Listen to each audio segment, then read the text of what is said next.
Everyone, I am advocate सपना कौशिक और आज हम बात करने वाले हैं एक और इम्पॉर्टेंट टॉपिक के बारे में, जिसके बारे में अक्सर लोग ये पूछते हैं कि अगर हमने पुलिस के सामने कोई स्टेटमेंट दी या पुलिस ने हमसे जोर जबरदस्ती कुछ लिखवा लिया, कोई स्टेटमेंट ले ली, तो क्या उसे हमारे खिलाफ कोर्ट में सबूत माना जा सकता है? उसे एविडेंस एडमिसिबल, वो एविडेंस क्या कोर्ट में एडमिसिबल होगा? ज़्यादातर लोगों का क्वेश्चन ये आता है।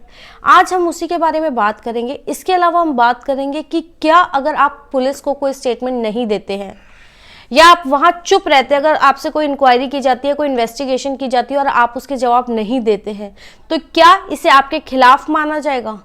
आज हम इसके बारे में बात करेंगे, लेकिन उससे पहले एक और इम्पॉर्टेंट बात कि अगर आपने हमारा YouTube चैनल अभी तक सब्सक्राइब नहीं किया है तो प्लीज़ हमारा YouTube चैनल सब्सक्राइब कीजिए, ताकि हम आपको ऐसे ही लीगल इन्फॉर्मेशन दे सकें। और इस वीडियो को ज़्यादा से ज़्यादा लाइक एंड शेयर कीजिए।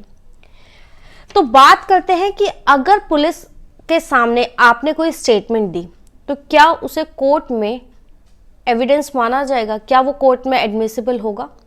इंडियन एविडेंस एक्ट का सेक्शन 25 कहता है कि अगर आपने पुलिस को कोई स्टेटमेंट दी या पुलिस ने जबरदस्ती आपको टॉर्चर करके, डरा धमका के आपसे कोई स्टेटमेंट ले भी ली, तो वो इंडियन एविडेंस एक्ट के सेक्शन 25 के अकॉर्डिंग कोर्ट में इनएडमिसिबल होता है, यानी कोर्ट उसे सबूत नहीं मानता।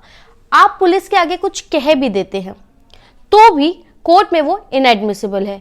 इसीलिए सेक्शन 164 सीआरपीसी के अंदर मजिस्ट्रेट आपकी स्टेटमेंट रिकॉर्ड करता है और आप मजिस्ट्रेट के आगे जो भी स्टेटमेंट देते हैं वो कोर्ट में एडमिसिबल होता है, उसे आपके खिलाफ भी यूज किया जा सकता है, वो एक सबूत माना जाता है। लेकिन पुलिस के सामने आपने क्या कहा क्या नहीं कहा वो मायने नहीं रखता, क्योंकि वो कोर्ट में इनएडमिसिबल होता है, उसे कोर्ट गौर नहीं करता। इसके बाद बात आती है कि ज़्यादातर क्वेश्चंस लोग जो पूछते हैं वो ये पूछते हैं कि अगर इन्वेस्टिगेशन ऑफिसर, अगर आईओ हमसे कुछ पूछता है, कोई पुलिस ऑफिसर हमसे किसी मैटर के बारे में इंक्वायरी करता है और वो हमसे क्वेश्चंस पूछता है और अगर हम उसे कोई जवाब नहीं देते, चुप रहते हैं, तो क्या ये माना जाएगा कि हमने कोई गलती की है, हमने कोई ऑफेंस किया है या नहीं किया है? क्या वो हमारे खिलाफ जाएगा? उसके क्या इम्प्लीकेशंस होंगे? ज़्यादातर लोगों के ये क्वेश्चन आते हैं। तो इसके बारे में बात करें तो आर्टिकल 21 हमें कहता है, एक फेयर ट्रायल का चांस देता है। आर्टिकल 21 ऑफ इंडियन कॉन्स्टिट्यूशन में साफ साफ कहा गया है कि अगर किसी भी व्यक्ति का कोई केस चलता है तो उसे फेयर ट्रायल का पूरा अधिकार है। यह आर्टिकल 21 में आपको दिया गया है। इसके अलावा आर्टिकल 20 का क्लॉज 3 भी कहता है कि किसी भी व्यक्ति के पास ये अधिकार है कि अगर वो चुप रहना चाहता है, अगर वो कुछ नहीं कहना चाहता, तो उसके पास अधिकार है कि वो चुप रह सकता है। अगर आप पुलिस ऑफिसर ने आपसे कोई क्वेश्चन किया, आईओ ने आपसे कोई क्वेश्चन किया, किसी और एजेंसी के इन्वेस्टिगेशन ऑफिसर ने अगर आपसे कोई क्वेश्चन किया, तो ये आपका अधिकार है कि अगर आप उसको कुछ बताना चाहें, अपनी सफाई में कुछ कहना चाहें, आप एक्सेप्ट करना चाहें तो कहें, और ना कहना चाहें, ना बताना चाहें तो आप चुप रह सकते हैं। आपके पास ये अधिकार है, राइट टू बी साइलेंट, कि आर्टिकल 20 के अंदर आप अगर कुछ नहीं कहना चाहते, इन्वेस्टिगेशन ऑफिसर के किसी क्वेश्चन को अगर आप नहीं आंसर करना चाहते तो आप ना करें।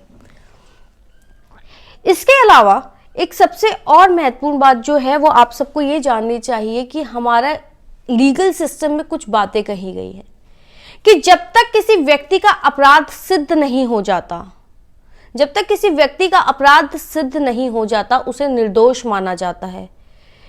हमारा लीगल सिस्टम इसी बात पर बेस्ड है, that innocent till proven guilty, कि आपको तब तक इनोसेंट माना जाएगा जब तक कि आपको गिल्टी होल्ड नहीं किया जाता।